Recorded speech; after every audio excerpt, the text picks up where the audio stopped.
안녕하세요. 양심중고차 진영입니다. 자, 오늘 갑작스럽게 중고차 차 본다를 의뢰하셨어요. 멀리 지방에 있는 분인데 모하비 KV460 가솔린 모델을 구입하시고 싶어서 전주에 있는 중고차 매매단지에 매물이 있는 걸 저한테 좀 확인 좀 해달라 라고 의뢰가 들어왔습니다.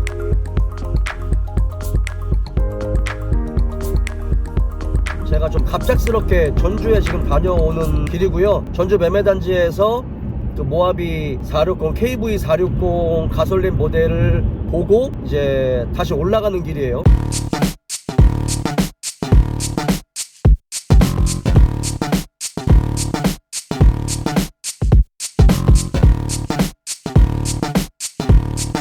여러분들께 차를 본 내용을 좀 설명드리도록 하겠습니다. 지금 오늘 제가 본 차는 2009년식 모하비고요. KV460 최고급형 모델이에요. 그러니까 디젤이 아니고 가솔린 모델입니다. 가솔린 8기통 4600cc 타우 엔진이 들어간 모델이에요. 대부분 이때 당시 차들은 SUV 하면 디젤 차를 우선적으로 고려를 했는데 가끔 가다가 이렇게 가솔린 모델을 타시는, 그러니까 그때 당시는 SUV를 가솔린을 탄다?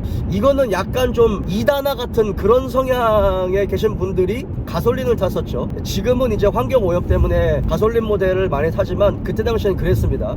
모하비 460 모델은, 모하비도 사실은 매니아층이 발달된 차량인데 그 중에서도 이 460 모델은 매니아 중에서도 매니아들이 타는 차로 유명하죠. 그래서 8기통 가솔린이고요. 한 340마력 정도, 그 정도의 마력을 가진 차입니다. 그리고 많이 안 팔렸기 때문에 전국적으로도 매물이 많이 없어요. 그래서 이번에 원하시는 금액의 차가 전주에 있어서 제가 그 차를 확인하게 됐습니다. 지금 이 차 같은 경우는 워낙 매니아층이 강한 모델이다 보니까 원하시는 분들은 정말 뒤도 안 돌아보고 살 수 있는 차인데, 일반적으로 대중적인 사람들은 절대 쳐다보지 않는 차이기도 합니다. 그런 부분에서 약간의 어떤 희소성? 이런 것들이 있겠죠. 그리고 특히 모하비 460 모델을 타시는 분들 같은 경우는 좀 돈이 있는 분들이 타세요. 돈이 있는 분들이. 이게 기름을 엄청 많이 먹거든요. 디젤 6기통도 기름을 굉장히 많이 먹는데 가솔린 4600cc는 뭐 1000원짜리를 흘리고 다니다시피 하는 그런 연비를 가지고 있죠. 굉장히 토크감이 좋고 힘이 남아 돈다? 네, 나름대로 SUV에서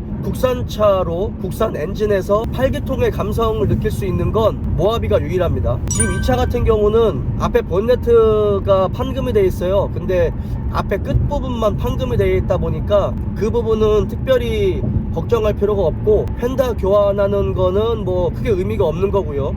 이 차는 전 차주분이 15만 킬로 정도의 차를 사셔가지고 한 3만 킬로 정도 타셨는데, 그때까지 이제 뭐 미션 오일 교환하고 앞대우 뒷대우 사륜 TC 오일 교환하고, 이 차가 독특하게 모하비가 여러분들 잘 아실지 모르겠는데 브레이크가 굉장히 많이 밀려요. 공차 중량이 좀 많이 나가는 모델이다 보니까 브레이크가 좀 약해요. 그래서 전 차주분이 브레이크 튜닝을 좀 해놓으셨어요. 그래서 앞에 네오테크 거 캘리퍼를 교환하셨고 타공 브레이크 디스크를 교환을 해 놓으셨습니다. 그러니까 교환을 한 지는 한 1년 이상 정도 된 거죠.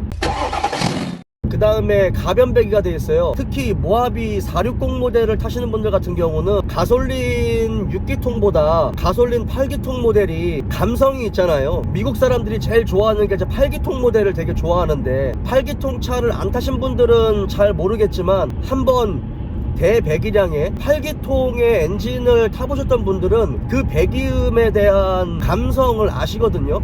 그래서 유독 8기통 타시는 분들은 배기를 하시는 분들이 있거든요. 그래서 이 차도 가변 배기가 돼 있어요. 트위스트라는 브랜드의 가변 배기가 돼 있는데 양쪽에 듀얼로 가변 배기가 돼 있고, 보통 가변 배기를 하면 양쪽이 아니라 한쪽만 가변 배기를 하는 경우가 있거든요. 근데 지금 이 차량 방금 본 차량 같은 경우는 양쪽으로 가변 배기가 들어가 있습니다. 그리고 앞에 이제 모듈이 들어가 있고, 뒤쪽에는 진공으로 가변 배기를 플랩을 열고 닫을 수 있게 가변 배기 액추에이터가 장착이 되어 있어요. 그래서 중통에서 엔드까지 되어 있습니다. 그거는 구조 변경을 받으셨고요. 가변 배기가 돼 있어가지고 소리가 시끄럽거나 그러진 않고요. 워낙 중저음 소리가 많이 나는 거다 보니까 일명 양카처럼 막 그렇게 찢어지는 그런 소음이 아니라 그냥 둥둥둥둥둥둥둥둥 하는 정말 중저음의 팔기통의 그런 배기 사운드를 느낄 수 있고, 그것마저도 그 가변 배기이기 때문에 조금 더 사운드를 줄일 수가 있죠.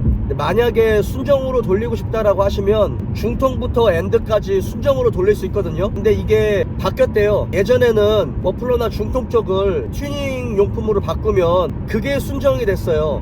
그래서 만약에 순정 용품으로 그냥 머플러나 중통도 순정으로 바꿨다고 하면 다시 구조 변경을 받아야 됐거든요. 근데 지금 튜닝법이 바뀌어서 굳이 다시 구조 변경을 받지 않으셔도 된다라고 하네요. 이미 그렇게 검사를 한번 받으셨던 분이 있다 보니까 그런 부분이 좀 바뀌었다고 합니다. 구조 변경을 따로 받으실 필요는 없을 것 같아요. 그리고 지금 이 차 같은 경우는 허브 스페이스가 껴져 있어요. 25mm 짜리 허브 스페이스가 그 네 바퀴 다 껴있거든요. 차를 이렇게 보니까 차가 정말 남자들이 좋아할 만하게 정말 떡두꺼비처럼 이렇게 펜다 끝 라인을 딱 걸쳐가지고 빼놨더라고요. 차가 조금 꽉 차 보이는, 바퀴가 꽉 차 보이는 게 있어가지고 제가 봤더니 허브 스페이스를 대놨습니다. 그러니까 좀 멋을 아시는 분이 차를 이렇게 저렇게 만들어 놓으신 것 같아요. 25mm 짜리 허브 스페이스를 대놔서 검사를 받을 수 있을 만큼 최대한 옆으로 빼놓으신 거죠.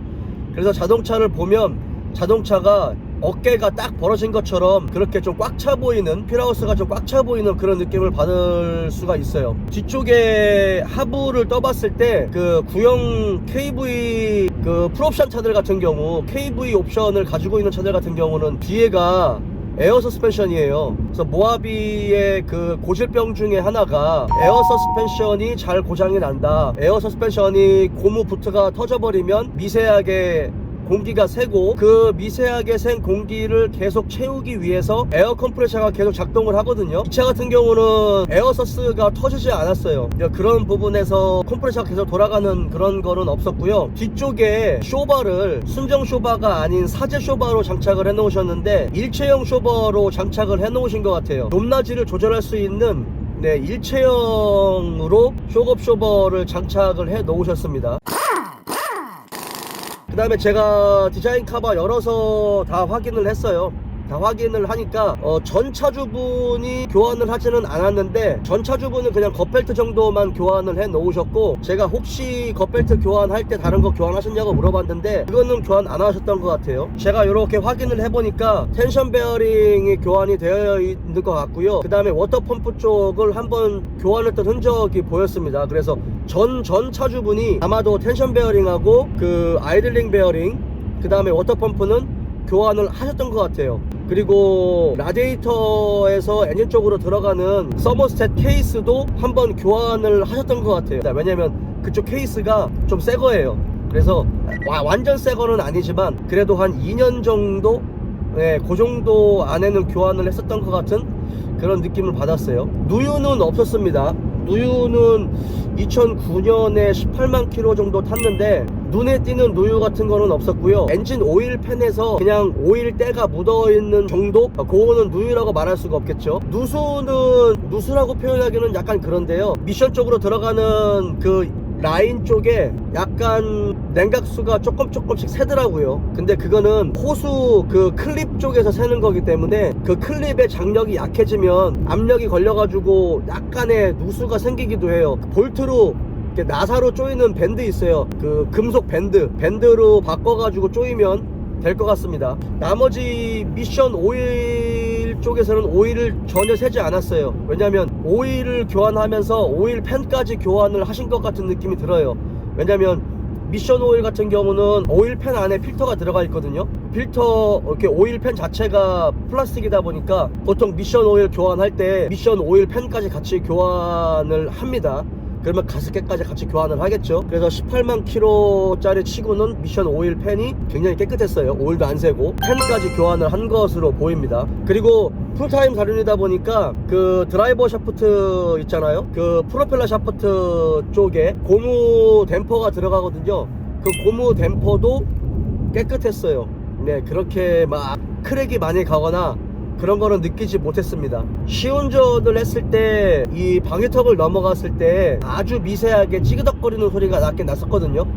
근데 뭐 2009년식에 18만 킬로이기 때문에 뒤쪽에서 뭐 여타의 약간의 잡소리가 나는 정도는 충분히 이해할 수 있는 부분이다. 막 뚝뚝거리거나 심하게 찌그덕거리는 그런 소리가 나지는 않았습니다. 그리고 전 차주가 교환을 해 놓으신 게 그 앞에 앞쪽하고 옆쪽에 우드 있어요.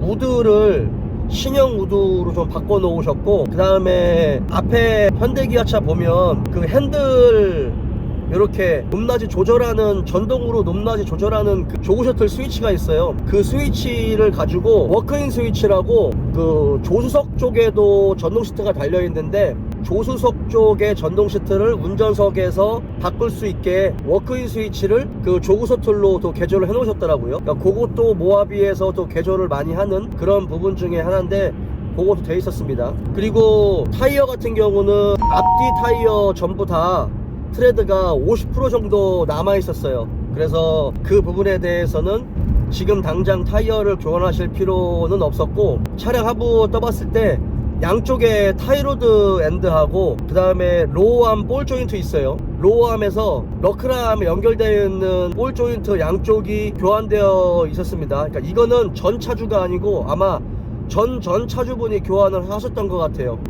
그리고 언더코팅도 되어 있었고요. 아무래도 이게 460 모델이다 보니까 매니아 중에 매니아가 타는 차다 보니 자동차의 구조나 원리를 잘 모르시는 분이 타셔도 기본적으로 자동차의 관리는 좀 잘 돼 있는 것 같다. 그리고 워낙 희소성이 있는 차다 보니까 그만큼 희소성 있게 자동차를 꾸며서 타시는 분들이 굉장히 많더라고요. 가변 배기도 많은 분들이 460 모델에는 배기음을 즐기기 위해서 가변 배기도 좀 많이 하시는 것 같고, 여러분들 잘 아셔야 되는 것 중에 하나가 모하비는 트렁크가 굉장히 무거워요. 그래서 모하비 같은 경우는 뒤 트렁크를 전동 트렁크로 교환하시는, 사제로 전동 트렁크 교환하시는 분이 있거든요. 근데 모하비에서 정말 쓸데없는 옵션 중에 하나가 바로 전동 트렁크입니다. 그러니까 순정으로 만약에 전동 트렁크가 나온다라고 하면 상관이 없겠지만, 타제로 밖에 나와서 전동 트렁크를 타시는 분들은 진짜 잘 고장나요. 전동 트렁크가 정말 잘 고장납니다. 굉장히 무겁거든요. 그래서 그거는 절대 안 하시는 게 좋아요. 이 차도 전동 트렁크는 없었어요.